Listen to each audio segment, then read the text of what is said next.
Welcome to Call to the Land. I'm Rob Havard, and today my guest is Oliver Chedgey. Hi Ollie. Hi Rob. How are we doing? Really well, thank you.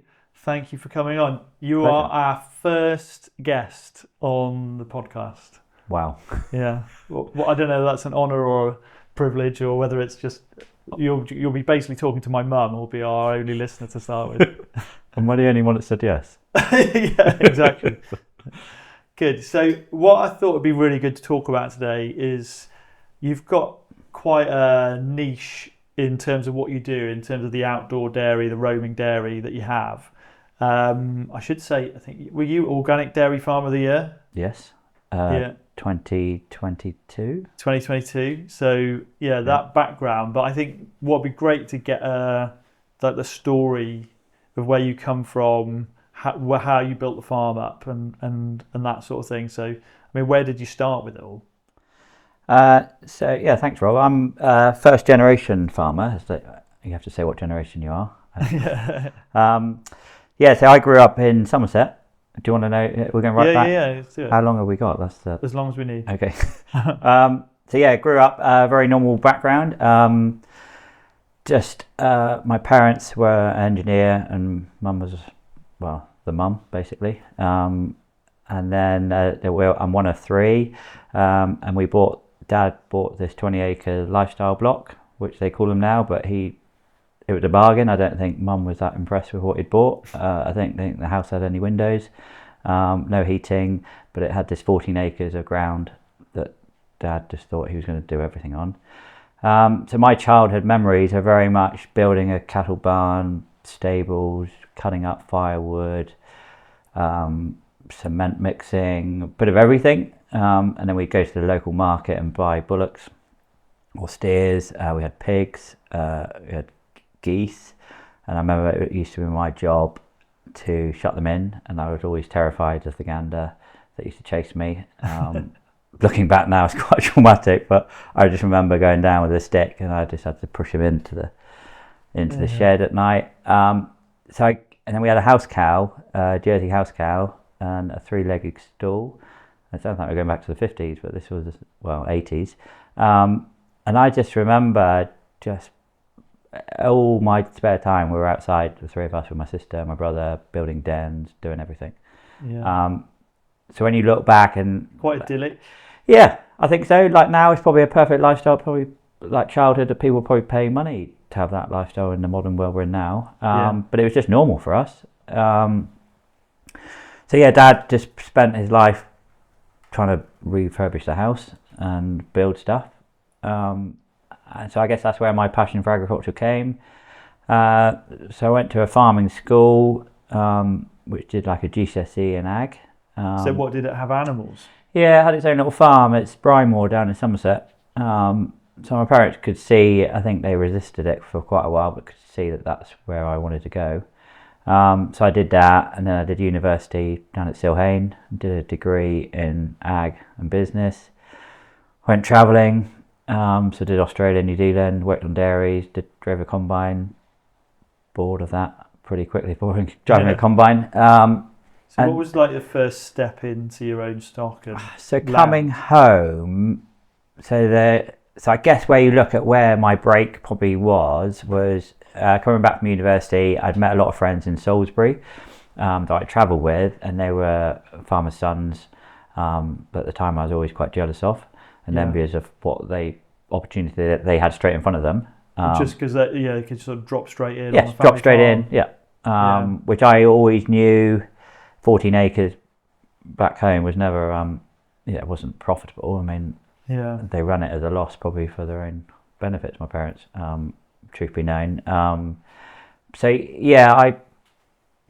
came back, from Somerset I moved to Salisbury.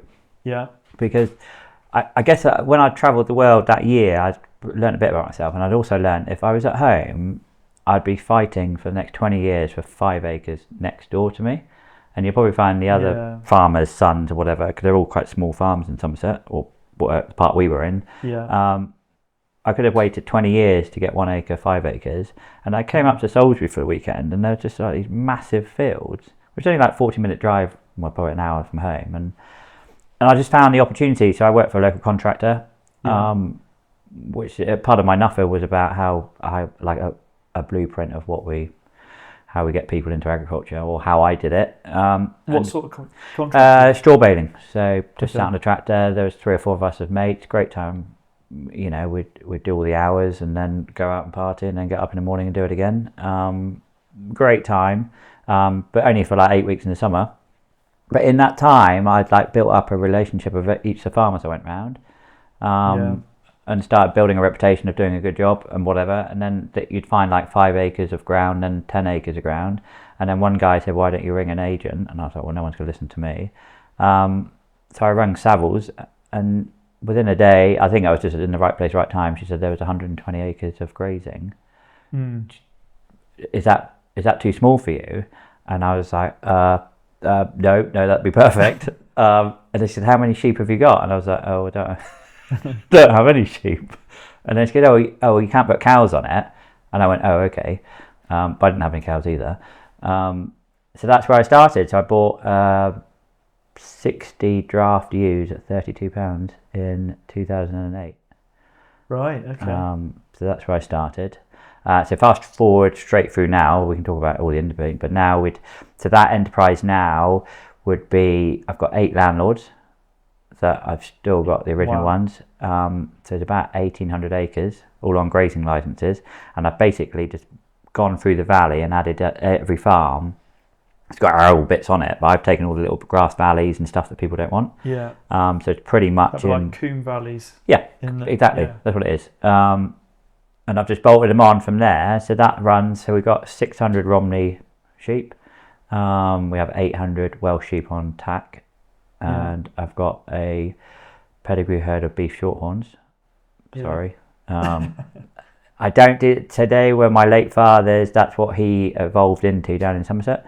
So when I started there, he was, "Oh, bring all my stuff." No, Dad, this this is just a rented bit of ground. We're not building buildings and bringing diggers and tractors up. So I succeeded or healed, and he gave me 5 shorthorns. So I think we've got about 35 now. Okay. There's a few people doing that grass fed as well. Yeah, we probably could. Like I said, Sam and Claire Beaumont from. Yes. Yeah. That's right. Yeah. But they've opened doors because a lot, 700 acres of that rented ground is RSPB, and they want the cattle in there, so they want the poaching on to get the cow slips and stuff. So now they're actually finding that a bit of poaching in some of these swards is actually good for the environment and what they're trying to do. So the cattle serve a purpose of opening up opportunities, because I think if I didn't have they want sheep there, so we have the Welsh sheep there for 6 months. They let it flower first, and then the sheep go in, but they want cattle as well, so I had an advantage over the local sheep farmer, because I said, "Oh, I can bring my cattle as well," so that's perfect. So they've opened doors. Do you have someone lookering there for you? Or? Yes. So then there's a guy, Philip, who runs that operation, and then I moved to Kingsclear in 2018. Right. That's where we milk 400 cows. Yeah. Once a day organically, which is about 40 minutes away from the unit. So when I went for the share farming opportunity, in my head, I was, I would have been 8 years younger.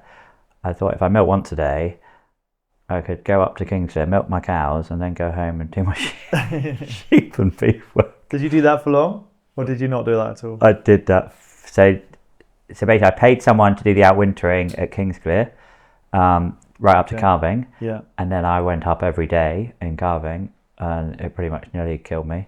Dad had died 4 months before that started, and then I went up, and then I think I must have done it for about 3 weeks, and then luckily there was a house come up for rent on the estate, right? And I was just in bits. I was like setting off at 4, I was going there, and then we had the Beast of the East, so I was going there and then unfreezing everything and then coming home, and then at the time we bought this shorthorn bull that was giving us massive calves, so we were having cesareans at home. I should have had an Angus bull, really. I know. We didn't know each other then. Yeah, so I'd got quite involved in the shorthorn, and I was going to go. I wanted to do the breeding for Dad, and then go up to take bulls to Scotland, and I was never fully committed to it. But so I bought this bull. It cost me a lot of money. and then they wouldn't come out. The guy I bought it off just walked. And so I had Philip must have been 17 then, so I had him on the phone saying I can't get it out, and I said, they just come out. We'd never carved them before, so I said, you'll just carve them. I said, if you've got to use a jack, use a jack. But and he's like, they won't come out. And I was like, oh. I said, okay, just call the vet. And the vet was like, that's not coming out. And I was like, what do you mean it's not coming out? And so I had a cesarean. So I think we ended up that year having 5 cesareans out of the short ones. I didn't see any of them because I was doing the dairy. So then we quickly realised, and I'd borrowed a lot of money for the dairy. Yeah. So I quickly realised, so I had a chat with Philip and his dad and said, you're going to have to run this. Is this what you want? And he said yes. So he went at the deep end. So he done that from 2017 pretty much. So it's about 3 hours a day, but it's a very important 3 hours a day. Yeah. And then I moved up to the dairy, and that's where we've been since. So we moved the family up to there. There's there's a couple of things that sort of there's a lot going on there. Yeah. But 2 things that spring to mind there is just in terms of starting out, and you touched on the fact that you've got like 8 landlords. I mean, I think at one point we just got rid of one, but I think we had 5 landlords, and there's a lot of people management there. Yes. And I just think in terms of that, can you say something about that? Like, is it just like a constant thing? Like how? So when we took the dairy, like we were making money and we were going places. As in terms of the business was growing, every year we're getting another 150 sheep, and the shorthorns were building up quite nicely, and we're getting bits of ground and opportunities were coming. But I was never at a point where I could employ someone. So I never had a holiday. I was doing it all on my own. And I was like, I don't get where I'm going with this, other than farming acres. And then, because it was all linked up, I was very close, but I was starting to look at opportunities that were like a 15-minute drive and then like a 20-minute drive. And then so I was on there, I can go another 10 minutes. And then you're like, well, you're nearly 15 minutes from home. Yeah. And then I was like, this term farming tarmac, which I was very conscious of. Yeah. And then so that's when the opportunity for Kingsclear kind of probably disciplined the line. I think without the Kingsclear, I probably would have chased lots of sites. Kept chasing those sites because it was working, but I think there was a breaking point in that because I was managing to keep the landlords not happy. We had a good working relationship. So, but when I took the dairy, there's one landlord that I dropped overnight. That I was just spending most of my time dealing with emails. Yeah. But at that time, I wasn't dealing with emails. I had to go home, and then they'd be like, "You haven't responded," and I was like, "Well, don't just ring me." But then they started ringing me, and I was like, "Well, no one else."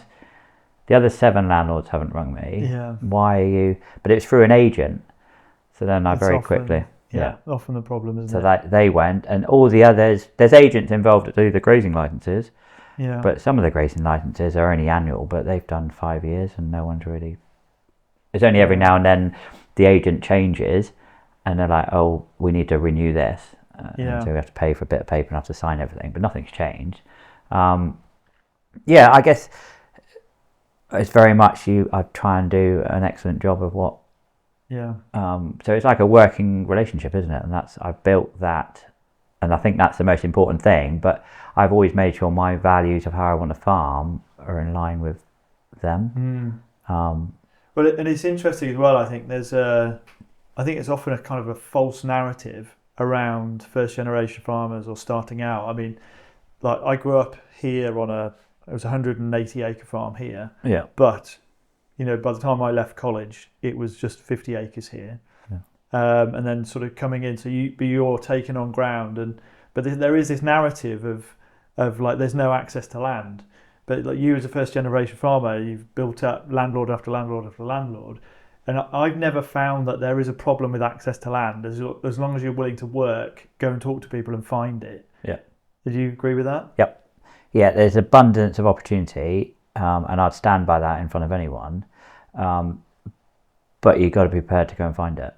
Yeah. And I think a lot of people want to farm, but want to farm in Cornwall or want to farm at their hometown because it's where they lived.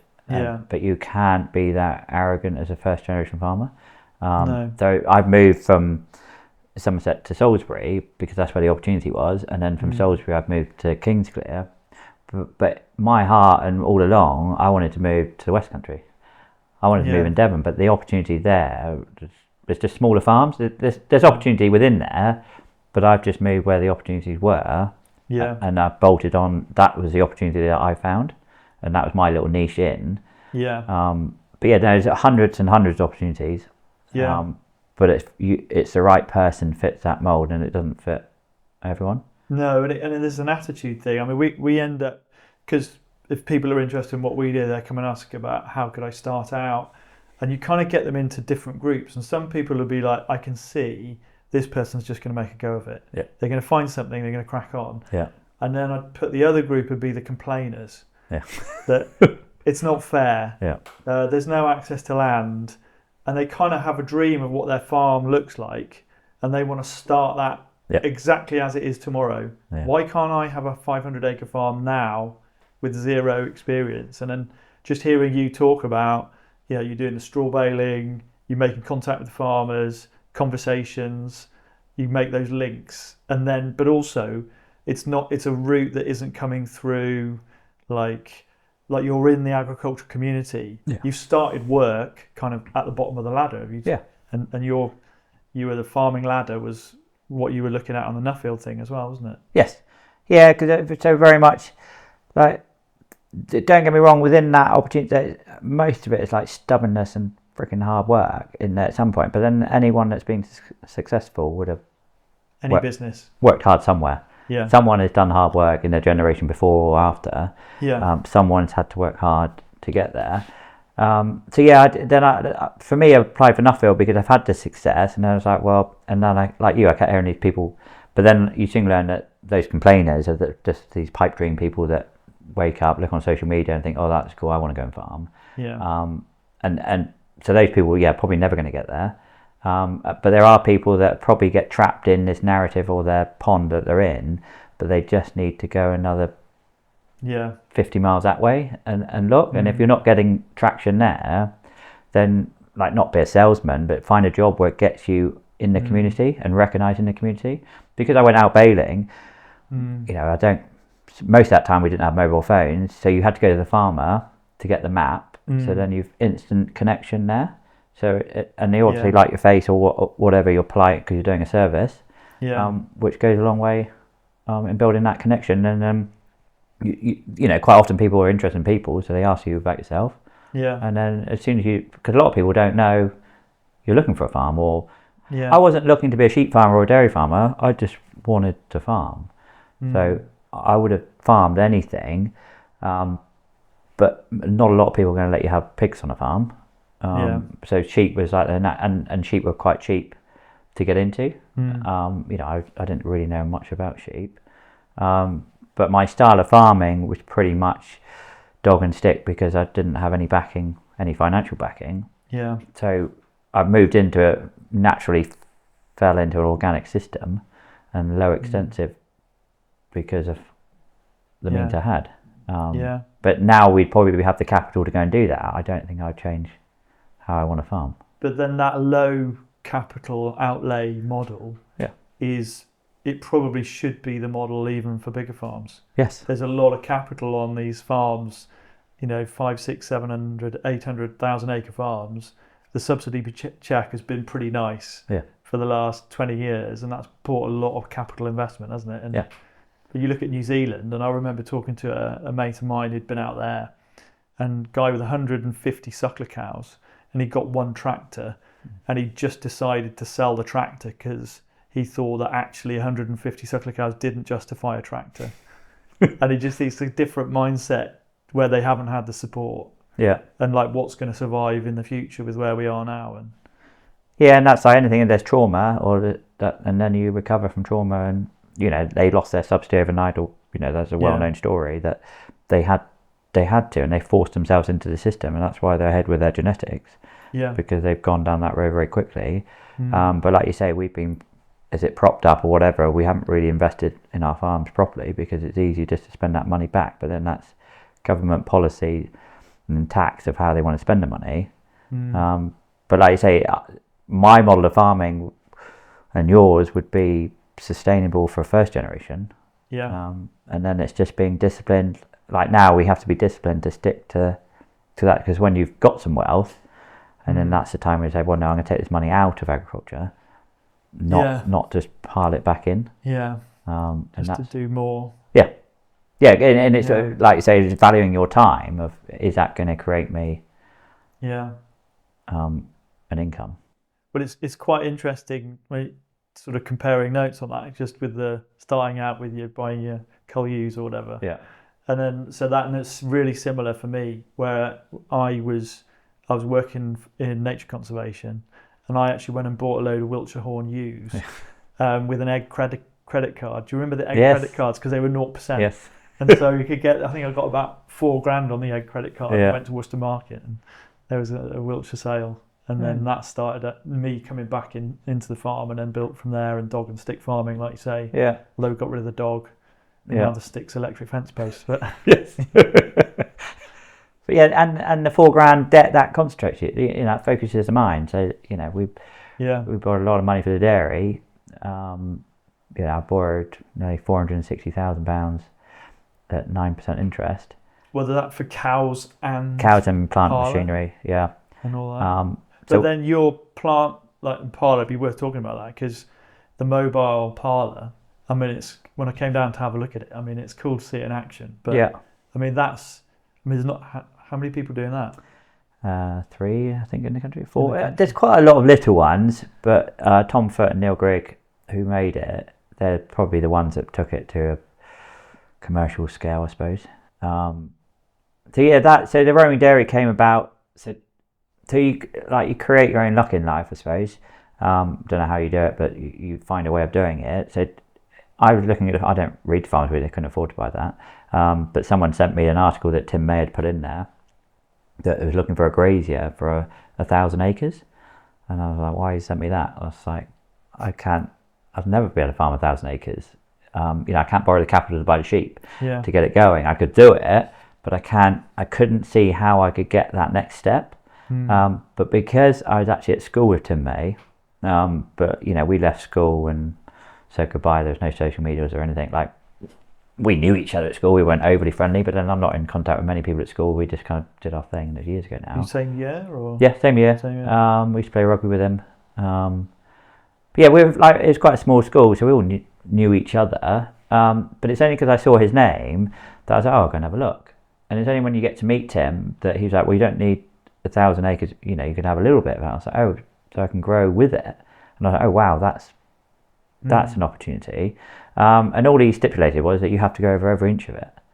So then I was like, oh, okay. So I did this thing that I would ring a few agents and find out a few consultants, and they're like, oh yeah, that's fine.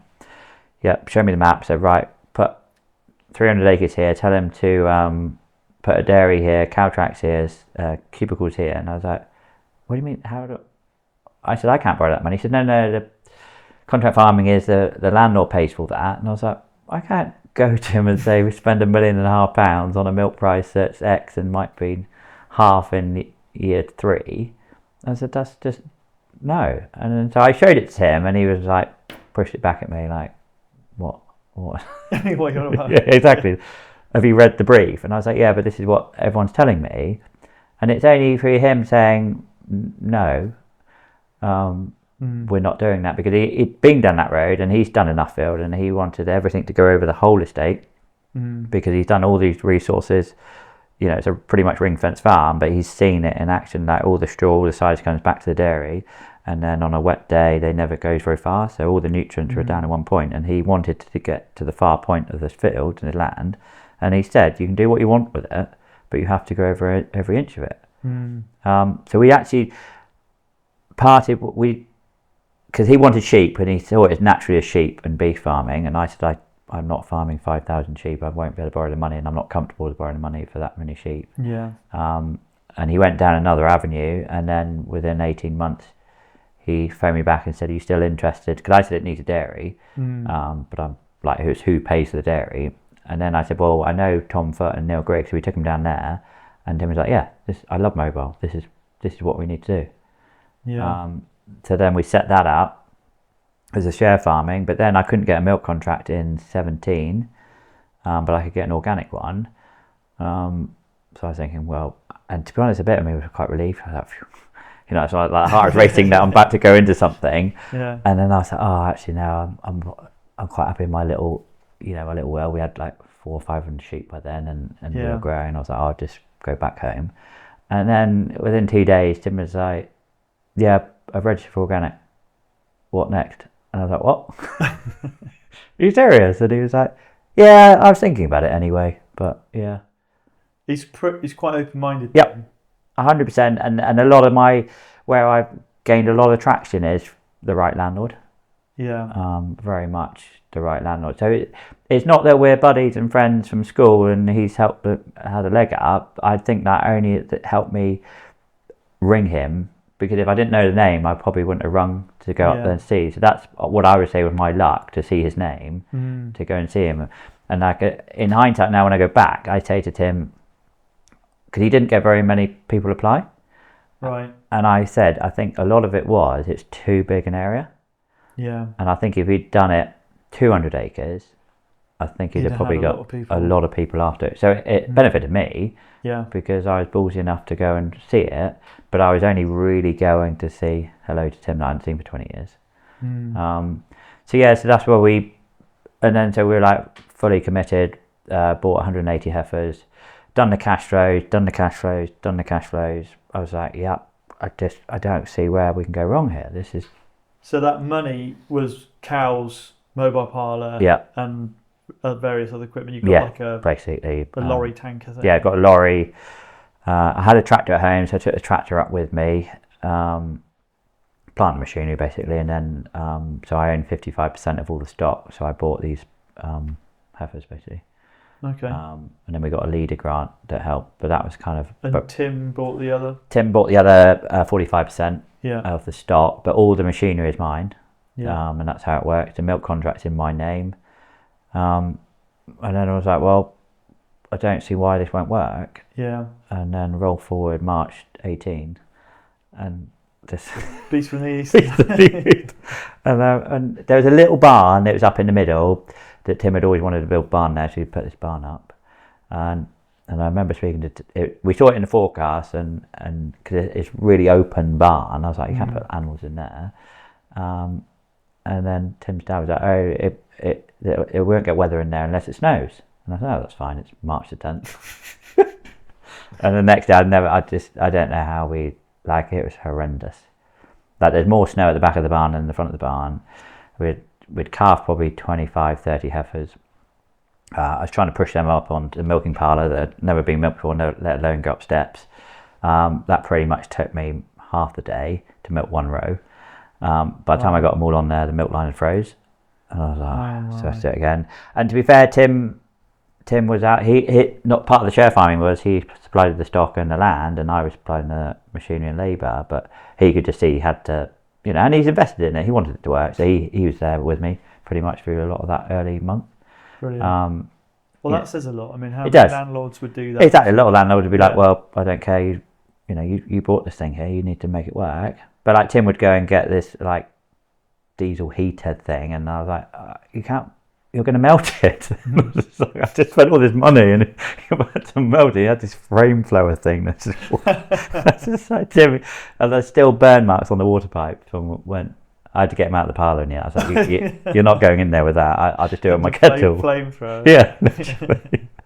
And then he started undoing something, and I can just see his face now. That I was like, no, I wouldn't undo that. I think that's under pressure. And he, no. And he tried this milk.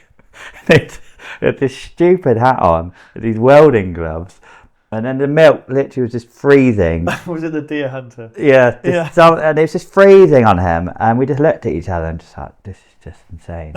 But luckily we kept the calves on the cow, because I was like, well, the calves are just going to freeze to death. Yeah. So we left the cows and the calves.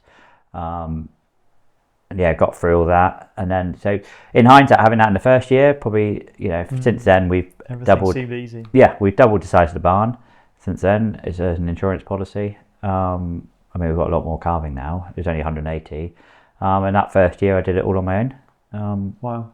And then we were debt free in year 4. That's amazing. Yeah. And do you think now, because obviously So people will lend. Usually they'll lend on the animals. Yeah, so now But it's hard. It's harder now. I think like someone coming into your position, like now, that's going to be a challenge, isn't it? yeah, but then I think it's doable, and it's if a bank says no, go and try a different one, and then keep trying a different one. And I think some of that resilience in that person, the bank will see. Even go back to the same bank with a different budget. Yeah. And I think they will buy into the people. Like the mainstream banks, that all of them, they bought into what I wanted to do. Yeah. But when it went up to head credit, it was just like, where's the asset? And I was like, well, they got some mobile parlour and a few cows. And they're like, no. And then Funding Circle did it unsecured within 3 days. Really? I think they're in a bit of financial trouble now, probably because they've lent to bloody dairy farmers. to someone that wanted to go dairy farming. But so I think the money's out there. Yeah. A lot more. It's obviously a lot more value in all the stock now, but I think it's still out there.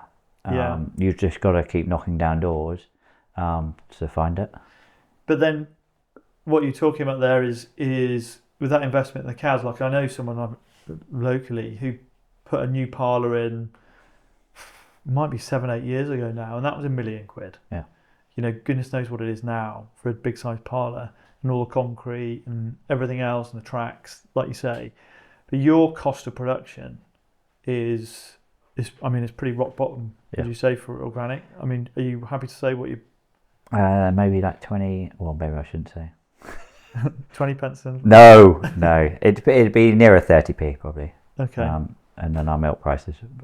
Yeah, we're doing. And what's the organic milk price at the moment? 58p as a base, but so we milk our cows once a day. Yeah. Another reason we went down, so when I tried to sell this to my wife that we were going to go dairy farming, she was like, no way. You're a beef and sheep farmer, I never see you. And she'd heard a dairy farmer worked 80 hours, their knees go, their hips go, and they up at 5 and they're out at 6 at night, milking cows twice a day. And I said, no, I'm going to do this once a day thing.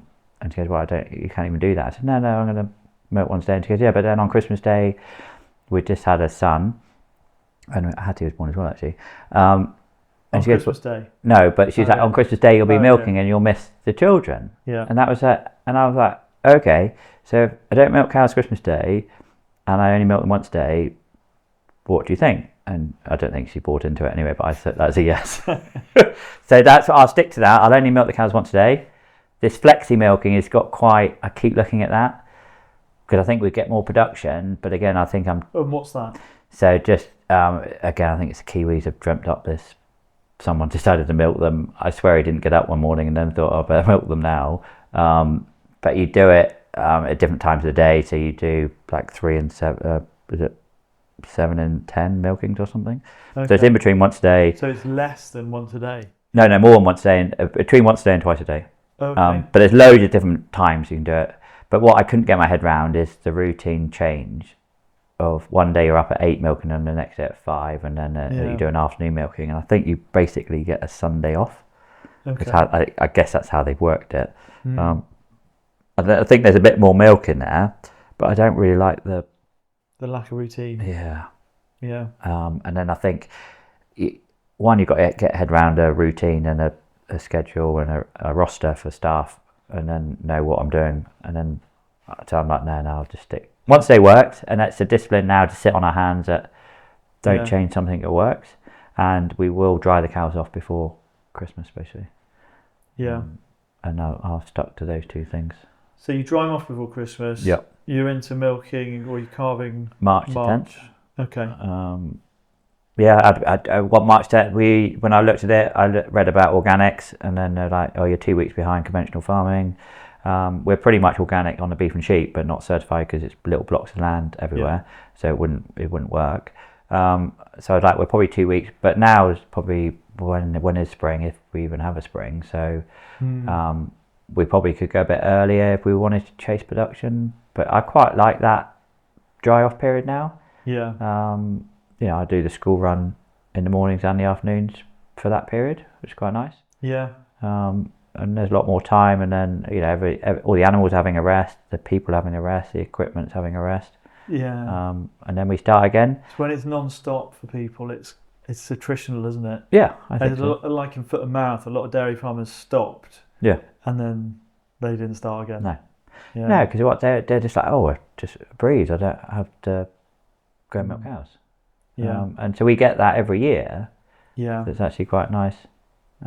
It's almost a shame to start again, but then the bank's balance is like, yeah, we need some milk now. Yeah. Because a lot of people are like, how do you manage your cash flow? And I was like, try and be a beef and sheep farmer. Yeah. Like, so managing a dairy cash flow is $1. I get paid twice a month. Yeah. So having that dry period when I don't get paid is actually quite normal for a beef and sheep farmer. Sure. Yeah. Well, we was talking about how insane the cash flow model is for beef farming. Yeah. Where you put the bull in, 9 months later you get a calf, and then hopefully 2 years later you sell it. Yeah. It's crazy. What business model works on that? Yeah. No, that's cool. That's really interesting. Yeah, and then talking about the margin as well. So if you've got, how many cows are you milking now? 400. 400. And that's the key thing, I think, with a lot of like regenerative farming, organic farming systems, is prices are higher now for cattle, for beef cattle at the moment. Yeah. The amount of conversations I'm having, or I'm hearing from people who are happy selling the fat cattle now, but there's that challenge of, well, the costs have all risen as well. And everyone's saying, oh, but they need to be here. The prices need to be here. Well, our system, a bit like yours, is our costs are sort of rock bottom. But then when prices go up, or if government prints a load of money and you get inflation, it's margin, isn't it? Yeah. And that's what essentially your model. And how many litres? Do about 3,000 litres. 3,000 litres. Which everyone can't get their head around, but I was like, if I'm not spending the other 6,000 litres or whatever, it's just probably costs. Yeah. Basically.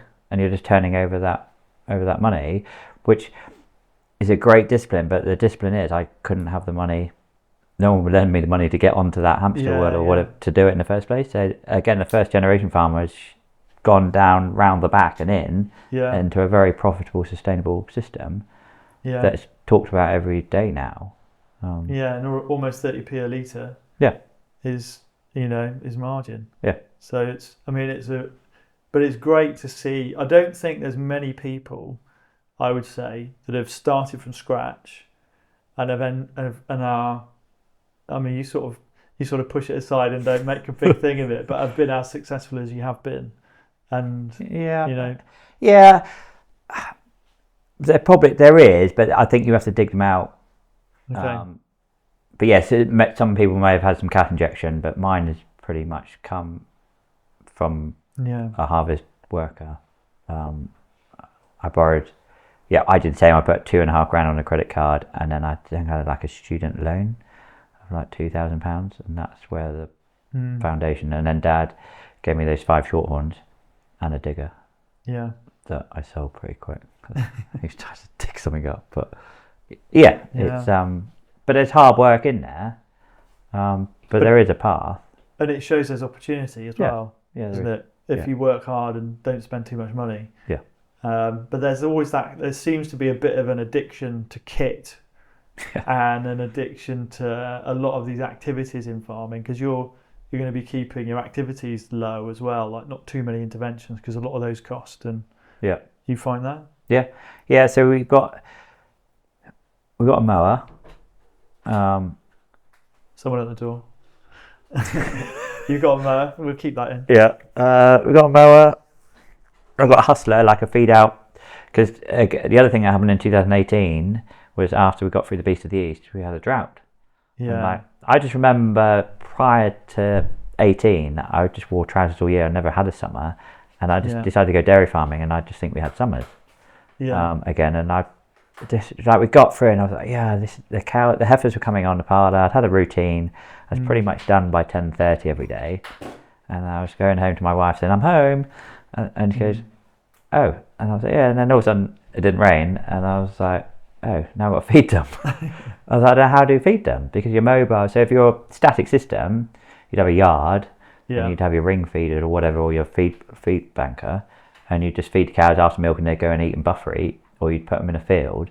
But because the parlour was in the field and moved every day, all my bales are back in the middle. But then I was like, well, why are we stacking our bales here when we need them everywhere? Yeah. So now I stack the bales all around the estate. I'd have like 100 here, 200 here, and as we go round, I nibble bits from each one.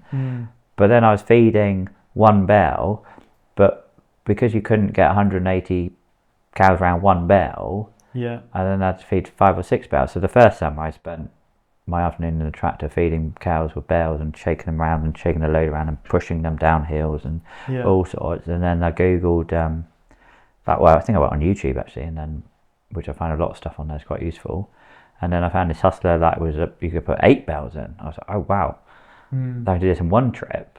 So that was an extra bit of investment that I financed in the first year, because I was like, I need to feed these cows, it's just uneconomical to feed them. So we have a hustler that we use again this summer. We've used it all summer. Got a mower. Nice dry ground you're on. There is some heavy clay. But we pretty much everything goes down to clay, but we'd be like 5, you might have 5 foot and then clay. So at certain times, chalk, is it? Chalk, so it's free draining. Maybe half the land, within half an hour you'd get back on there. So our cattle wouldn't sink in any more than that in the winter. And the power of the back fence, it grows back pretty quick. And I suppose, and the thing is, you've done it on other people's land, and have you got any sort of ambitions to own land, or you like this model, or like how is that something that happy to retire, or I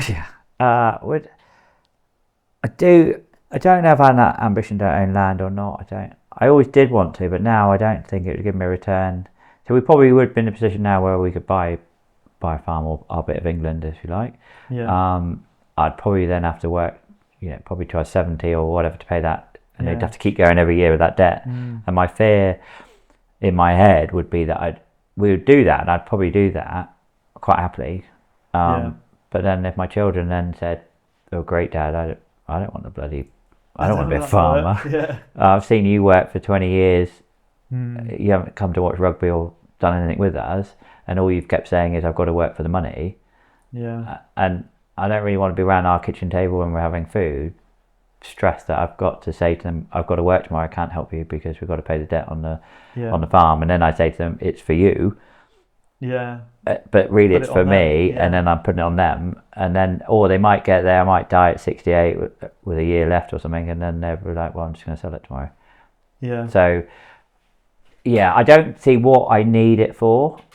And we were talking earlier about how actually we're now looking at, like, there's a bit of a mindset, isn't it? I think I certainly had, where I don't know if it's just from a chip on the shoulder thing, or was like trying to prove yourself. But the more acres you farm, the more proper farmer you are. 100%. And I just realised how foolhardy that was. And that actually, that's, trying to do more with less is a lot smarter. Yes. And I've very much channeled that, because I was always like, I'm embarrassed to say I had 90 sheep, and you wanted the acres. Now I can stand there in the pub, and then all it is pub talk, so I can stand there and push, but it doesn't make I'm making any money. But I'm like, because I guess if you toss it up all the land I'm over, you might be up to like 4,000 or 5,000 acres. But I never say that to anyone, because it's not actually, because half of it's Tim's into arable, but effectively we go over it. So if I really wanted to big up the acreage, you could say we're over that. But I've fell into that trap, and now I'm looking at. So Nuffield, when we all talked about our light bulb moment. That was like, I don't know if you have one. I'm still waiting. So I didn't. So I went to Australia, because my whole Nuffield, I kept bumping into mobile milking, because you find out who you are and they tell you what you do and stuff. And they're like, I know a mobile milker. I was like, I don't want to see a mobile milker. But I was in Australia, and I went out to see this. It's in my report when you read it. It's So I went out to this woman, and it's a 50-acre farm, and it's like a market garden farm, and they're regenerative, and they were building the soil with these cows, and it had 9 cows in this mobile parlour, and Jess, who took me around, I was like, what? Yeah, great, I don't need to see this. And I went up the drive, and I met this woman, and I had these set of questions, and all this, and I was like, okay, what's your aspirations here? You're milking 8 cows. I don't really see, and she goes, to milk 9, and I was like, what? And I was like, I'm milking for 400, and I'd say I want to milk like 1,000 or whatever. And but she was selling her all the milk, making yogurt. She had a waiting list for her milk, and when I did the costings, she was making so much more money than I was just from those 9 cows. She had carpet fur. It was organic. It was regenerative. It was once a day. You couldn't pick a fault in that system. And she had a waiting list for milk, and you bought her milk on a subscription 3 months in advance. So she had the money before. Cash flow. Yeah. Before the cost. Before she'd milked the cow, she'd got the money in the bank. Wow. And she was just, I spent hours with her, just going through everything. I'm still in contact with her now, just to, like what she... Raw milk or? Yeah, raw milk. Yeah. But she'd pasteurised it, and she had this shipping container she'd built. Like the mobile parlour was just like an old... Because it's out in Australia, it's quite an outback. I guess the weather would be... But there's no reason why you probably knock that up in like 3 or 4 days with a welding stick. So again, anyone could go there, and if you found an area that wanted milk and went into a village and then found the local farmer or whatever, like this might be pie in the sky, but I don't see if you could really build a connection with someone to say, I want 50 acres of your ground, I'm going to fertilise it with these cows, and then I'm going to sell milk to the local community. You could then sell experiences to come and milk, around with us. You come out for a Saturday morning because they're bored. Everyone now is paying for experiences. Yeah, because it's like the whole life is if you're working in an office and everyone's on their phones. I mean, I'm terrible. But we're all addicted to these things. Yeah. And a digital world, and it's already happening. I heard the other day that it's already taking off, that people are paying other people to go for a walk and a talk with them now. So seriously, that's a business model now. Really? Seriously, like not with you. Not with you. Well, no, not me. But yeah, wow. I mean, just think like people are alone. Like there's a lot of loneliness problem, and actually going to an experience day where you're going to talk to people, actually really get your hands dirty, really experience nature. There's so much going on, and actually it's stupid, isn't it? Because like we all get amazed by what AI can do. Yeah. And like this immersive, interactive, VR stuff, when actually reality is still not better than reality. No. So and the brain wants reality. Yeah. We're programmed. Like as much as we go that way, we will always come back to nature. I don't see how you're going to take that out of our DNA. Yeah. But like I say, for like a mundane thing that we can't get people to milk our cows, I could see a model where you could probably sell tickets to come and milk the cows. If you found the right area of the UK or anywhere in the world, I don't see why you couldn't pay to come out. Learn how to make the processing side of it or whatever. So on top of that, you're layering on money on top of that raw product of just milk. So that's why like the opportunity is there. So she was fascinating what she was doing, and that really probably then started my drive towards more from less, basically. So what would you say for someone starting out now be the main things to consider? Just first generation. Just that connection of relationship building, isn't it? It's like self-branding, isn't it? Whether you wear name tops or logo top, I don't know if that's a bit naff, but it's kind of you have to self-brand yourself by whether that's not doing free labour, but you need to show off what you can do. Because otherwise, who are you? Like, people aren't going to buy into you unless they believe in you or trust you or whatever. So the number one thing to me would be a relationship, and whether you've got to go and work somewhere in that community to start with. It's almost that sort of giving first. And I do notice, I think the young generation sometimes gets a bad rap. We've got a young lad, Rupert, who's now gone off to New Zealand, who that nothing was too much of a problem, and he'd always have solved the problem. And he'd tell you what was happening, and young lad, and he's got the world at his feet, and good luck to him. But there's also a lot of people. There's a lot of options for young people. So they might want to work in agriculture, but there's also the option of working in a cubicle for 45, 50 grand or more. And like we can't afford to pay that to them, but is such the mindset of actually giving first, like you just said, of like doing some free labour or whatever it is, so that grates with some people, and it's kind of like just let it go. It's like it's an investment. It's not. And it's the same with the landlords. like don't sweat the small stuff, which is like a cliche, but it's almost like there's so much stuff that you'd be like, I'm not worried. Like they want this done this way. I don't want to do it that way, but it doesn't really affect me. I'm bigger than what the bigger picture is. I'm going this way. Yeah. So there's loads of that, isn't there? Don't worry about the small stuff if we're all going in the same direction. Yeah. But yeah, whether it's giving in kindness or time or labour. I mean, most people will pay you for your labour anyway, but you somehow got to show what you want or what your dreams are, or know yourself or where you're going. Yeah. And then go and find it. Yeah. But be prepared to move would be the biggest thing. Be prepared to move. Yeah. Yeah. Oh, we'd call the podcast that. Yeah. That'd be the title. Be prepared to move. Yeah. Yeah. Yeah, that's quite. Yeah. I like that. But there's quite a lot of challenges. It kind of feels a little bit like farming's a little bit under attack sometimes. We've got the IHT stuff coming from the government at the moment, and there's been all the climate and all that sort of crap coming in. But as an organic farmer, recently I just saw there's a thing flared up with the bova in Farmers Weekly today, or it was on their Facebook, I think. Yeah. And it's just talking about, I think there's talk of cows dying or falling over in Denmark where they're doing this, and I think the head of their dairy association has said, like, can we just stop doing this, please? But as organic, you're not doing that. But just think, like, what's going on with that? Yeah, luckily I was never faced with that decision to have to make to put it into our cows because organic is not certified. I wasn't really a big fan of it in the first place because, like you say, I think by doing that we're admitting we've got a problem, and I don't think we're accepting that narrative that cows are causing climate change. And I don't think that the evidence is there. No, it's not 100% there. That it depends how you calculate it, but the metrics we're using aren't. There's not enough research done into it, and it's very easy. And I think that's all going to come out. But if you look at like the human gut, that's got a lot of damage with the ultra processed food. Yeah. I can't see putting that into a cow as the right thing to do. This is not a good idea, and it's. I think it's got classic agriculture where we go wrong. Yeah. Which is, who are we not considering when we do something like that, and it's the consumer again. Yeah. And so we've got people sort of asking me or sending messages, what's this Bova thing about? Like, these are people who buy milk. Yes. Yeah. And I think even like relatives who are like vegetarian and stuff, maybe avoiding milk, going on to plant-based because they're hearing of what's in milk now. Yeah. I mean, like, what an own goal.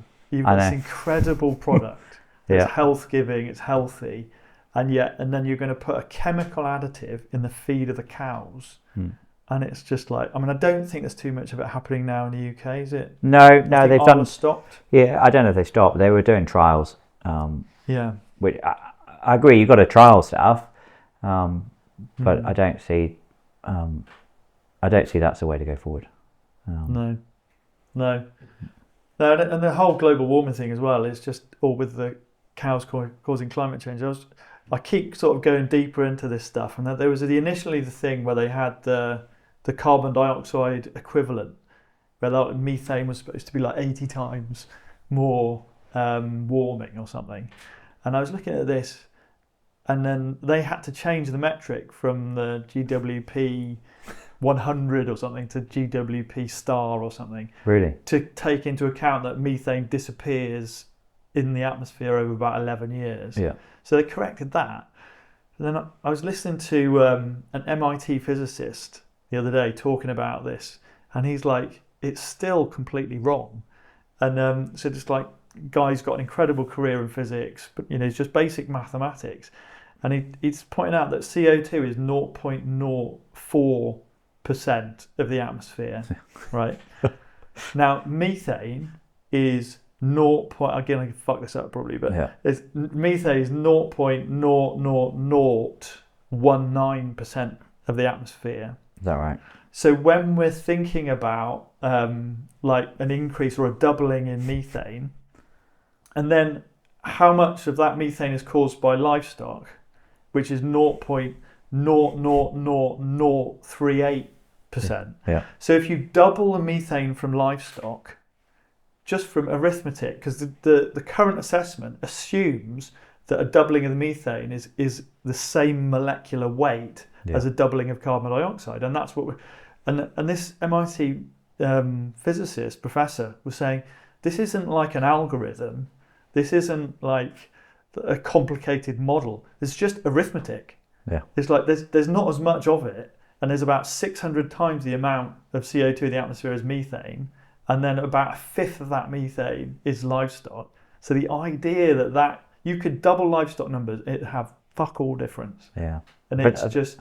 Yeah. But that's coming out now. I think that's... Do you think that's solving itself? Well, I think they've suppressed the data for long enough, so I think it's going to be heard, isn't it?